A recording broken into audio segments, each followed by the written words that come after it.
Assalamualaikum warahmatullahi wabarakatuh. Perkenalkan, nama saya Muhammad Rizky Mahfi, NIM 05032131 dari kelas Perbankan Syariah 1B dengan tugas Wahdatul Ulum dan dosen pengampu adalah Bapak Budi Haryanto MA. Di sini saya akan membahas tentang kriteria-kriteria ulul albab dalam Al-Quran. Oke, langsung saja. Silakan didengar penjelasan dari saya.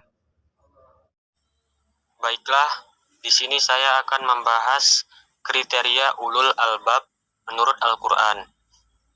Salah satunya adalah mendirikan sholat. Pentingnya sholat. Qad aflahal mu'minun. Sesungguhnya beruntunglah orang-orang yang beriman. Alladzina hum fi salatihim khashi'un. Yaitu orang-orang yang khusyuk dalam sholatnya. Sholat merupakan salah satu sarana yang paling utama dalam hubungan antara manusia dengan Allah Subhanahu wa Ta'ala.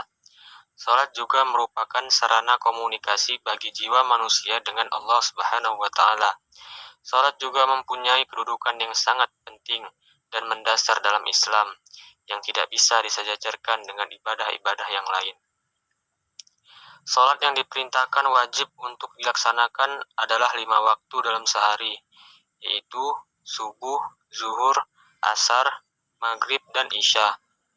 Sedangkan dalam pelaksanaannya, Rasulullah Shallallahu Alaihi Wasallam bersabda, "Sholatlah kalian sebagaimana kalian melihatku sholat." Hadis riwayat Baihaqi. Orang-orang yang tidak mendirikan sholat maka dianggap kafir. Rasulullah Shallallahu Alaihi Wasallam bersabda, "Sesungguhnya batas antara seseorang dengan syirik dan kufur itu adalah meninggalkan sholat."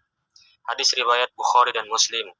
Imam Nawawi menjelaskan, jika seseorang meninggalkan sholat, maka tidak ada antara dirinya dan kesyirikan itu pembatas. Bahkan ia akan terjatuh dalam syirik. Istilah syirik dan kafir kadang bisa bermakna sama, yaitu kafir dengan Allah.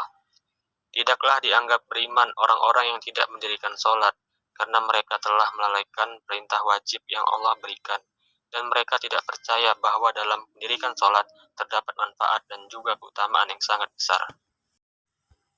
Selanjutnya adalah pentingnya sholat dalam kehidupan, yaitu ada 7. Yang pertama adalah sholat adalah tolak ukur amal, yang berarti bahwa kualitas amal seseorang ditentukan oleh sholatnya. Hal ini seperti disebutkan dalam hadis Rasulullah yang diriwayatkan Abu Dawud dan Tirmizi, yaitu hal pertama yang akan dihisab kelak di hari kiamat adalah sholat. Apabila baik sholatnya, maka akan baik pula amal-amal lainnya. Dan apabila sholatnya rusak, maka akan rusak pula amal-amal lainnya. Yang kedua adalah sholat adalah tiang agama. Hal ini disebutkan dalam hadis Rasulullah yang diriwayatkan oleh Baihaqi. Sholat itu adalah tiang agama. Maka barang siapa yang mendirikannya, maka sungguh ia telah mendirikan agama.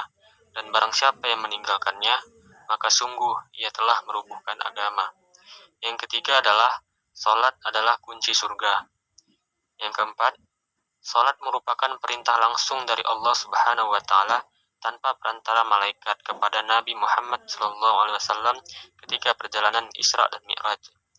Yang kelima adalah sholat menjadi benteng yang menjaga diri kita dari perbuatan keji dan maksiat.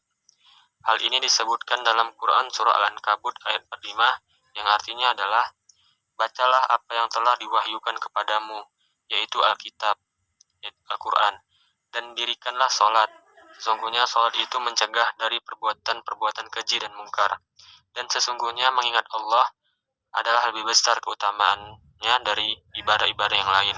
Dan Allah mengetahui apa yang kamu kerjakan." Yang keenam, sholat sebagai pengingat kita kepada Allah Subhanahu wa Ta'ala, seperti yang dituliskan dalam Quran Surah At-Toha yang ayat 14, yang artinya, "Sesungguhnya aku ini adalah Allah, tidak ada Tuhan yang hak selain aku, maka sembahlah aku dan dirikanlah sholat untuk mengingatku." Yang terakhir adalah sholat sebagai solusi permasalahan hidup. Manusia itu makhluk yang lemah, ketika ia tertimpa musibah dan cobaan, maka tidak ada yang bisa dilakukannya selain memohon pertolongan. Dan hanya kepada Allah lah kita memohon pertolongan. Seperti dalam Quran surah Al-Fatihah, yang artinya, hanya kepada Engkaulah kami menyembah, dan hanya kepada Engkaulah kami meminta pertolongan. Oleh karena itu, sholat adalah solusi yang paling tepat untuk menyelesaikan permasalahan hidup kita. Dalam sholat, kita memohon dan berdoa, maka Allah akan kabulkan doa kita. Sebab saat sholatlah jarak kita paling dekat dengan Allah. Sekian dari video saya, penjelasan tentang kriteria-kriteria ulul albab dalam Al-Quran. Salah satunya adalah mendirikan sholat. Dan saya ingin mengucapkan terima kasih buat yang sudah menonton video saya. Saya akhiri dengan Assalamualaikum warahmatullahi wabarakatuh.